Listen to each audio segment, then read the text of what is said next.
Hi, my name is Lucio Simoni. I am the engineering manager for BC Group. In this video, we'll be demonstrating the SA-2600 safety analyzer. We'll be showing three different segments, one with manual testing, another with automated testing, and then the third with remote testing using My BC Mobile. This is the main screen that the SA-2600 powers up to, showing all of the test features that are available. Now I also have an SA-2010 next to this one for this part of the test. I'm going to demonstrate this outlet status indicator at the top here. So what this does, the old SA-2000 series had the neon indicators that indicate whether or not the receptacle that we're plugged into is wired properly. So in this case, we can demonstrate a fault condition. If we have an open ground, it will indicate on the screen there that we have an open ground. Or if we have a reverse polarity, we'll also get that indication on the screen of the SA-2600 as well. And so we have fault detected, reverse polarity. We can say OK. And we could also have open ground with reverse polarity as well. So all these statuses indicate at the top of the screen, and also when we're in the mains voltage testing, that will also be shown at the top of the screen.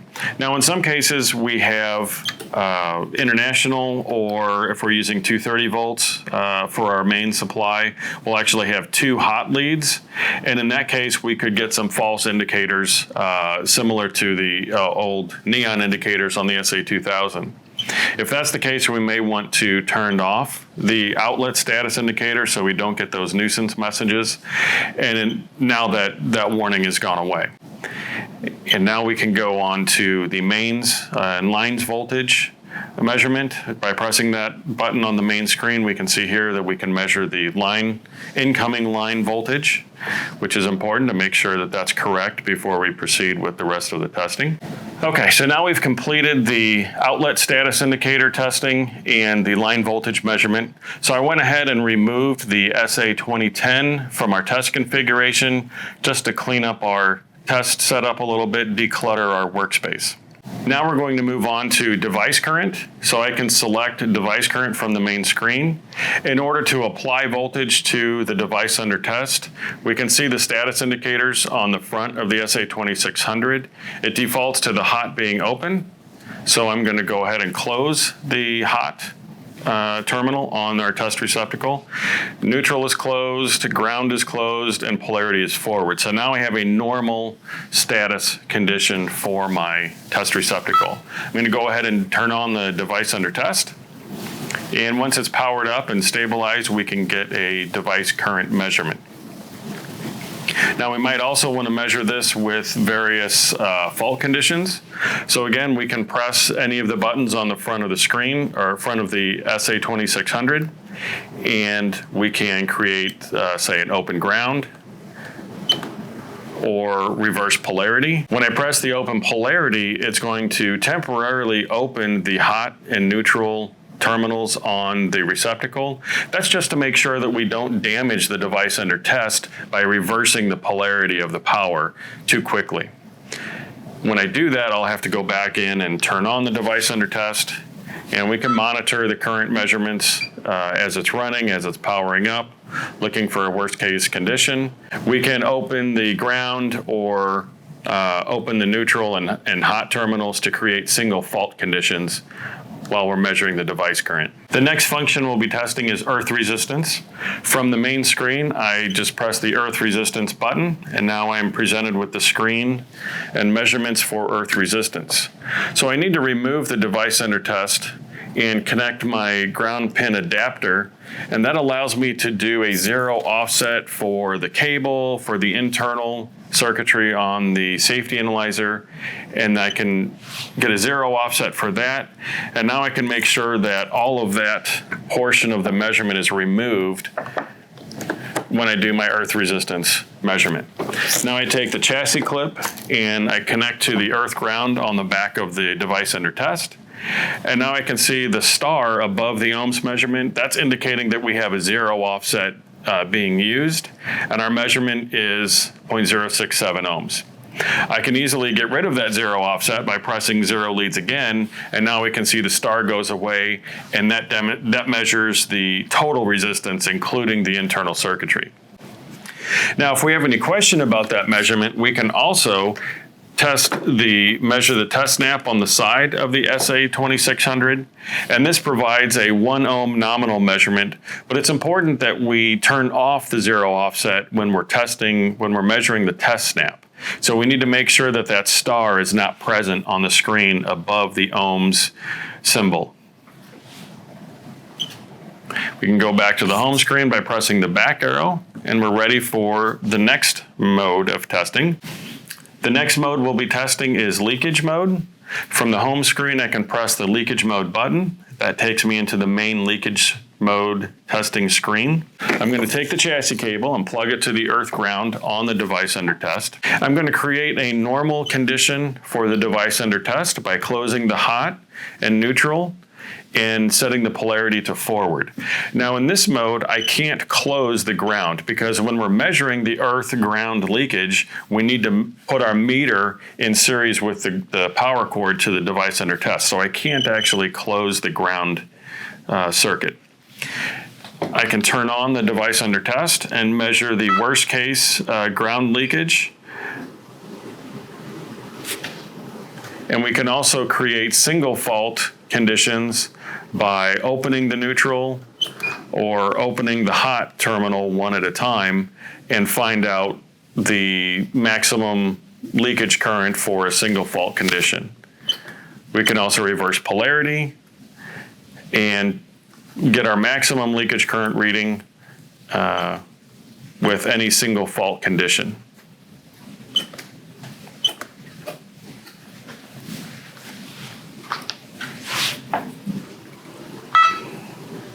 Now I've returned it to a normal condition with hot and neutral closed and polarity forward.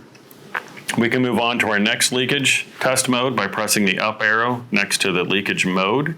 And this is the enclosure leakage. This represents the touch current or any leakage current flowing through the enclosure of our device under test.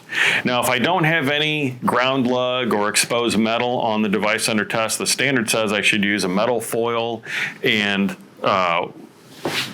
attach that to, move it around the outside of the enclosure to find the maximum leakage point.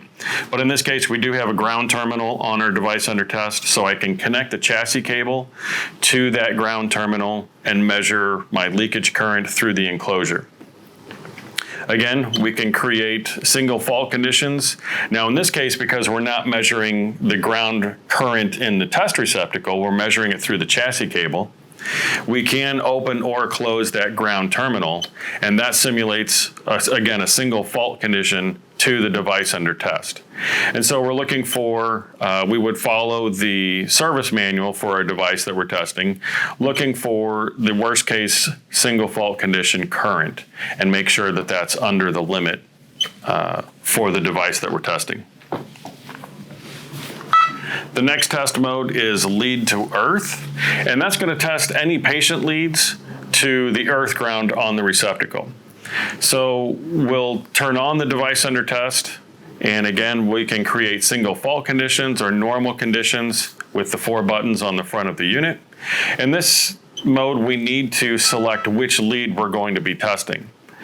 We can select each lead individually, or we can scroll through the available leads and test all of them at the same time. This is convenient for, we want to test all of these leads, and if there's any one that, if we find a measurement that's over the limit, then we can go back and test each one and find out which one is at fault.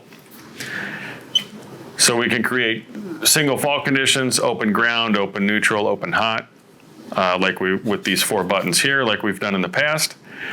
And we'll refer to the service manual to determine if these measurements are in or out of tolerance based on the standard that we're testing. The next mode is a lead to lead. We can select that by pressing the up arrow on the mode. And in this test mode, we're going to test from any one single lead to all of the others. And that's measuring the leakage current from one lead to the others to determine if that is safe or within the test limits. Again, we can create normal or fault conditions using the 4 buttons on the front of the unit. We can do reverse polarity, open hot, open neutral, and open ground as needed to try and find that worst case scenario.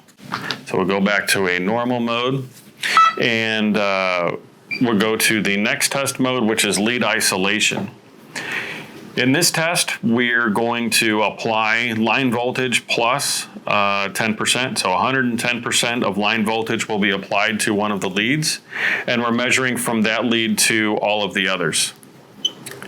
So we can select any one lead using the up and down arrow on the lead. And we can also do an external test, measuring from external to chassis, or we can do all of the leads. And again, we can test all of them at once, and we can get a measurement here of 13 microamps, or we can create, when we turn off the isolation voltage, we can create a single fault and look for a maximum current.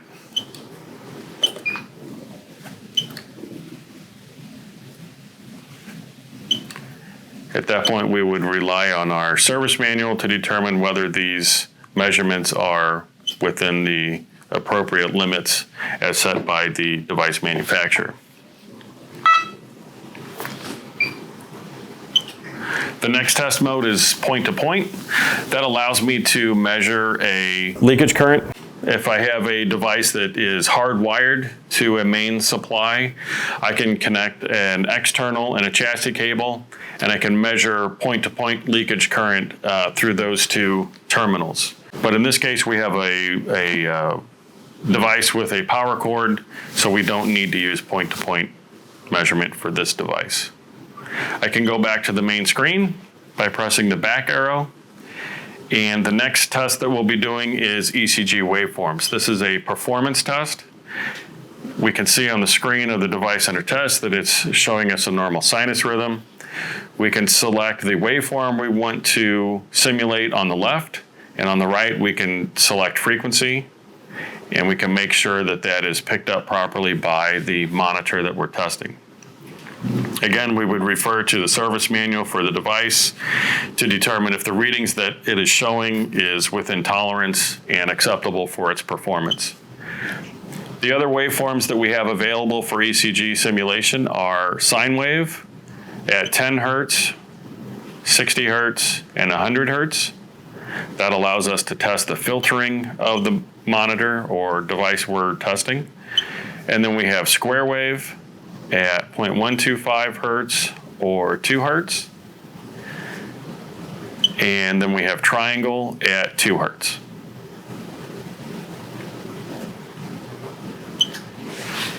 And to get back to the main screen, we just press the back arrow. And that concludes all of the test modes for doing manual testing on the SA-2600. Thank you for watching. If you have any questions or would like further information, please contact us at 800-242-8428, or for international calls, be sure and dial the +1 for the U.S. 314-638-3800, or you can email us at sales@bcgroupintl.com. For more information about our extensive line of BC Biomedical products and other vendor alliances, browse BC Marketplace, located at bcgroupstore.com.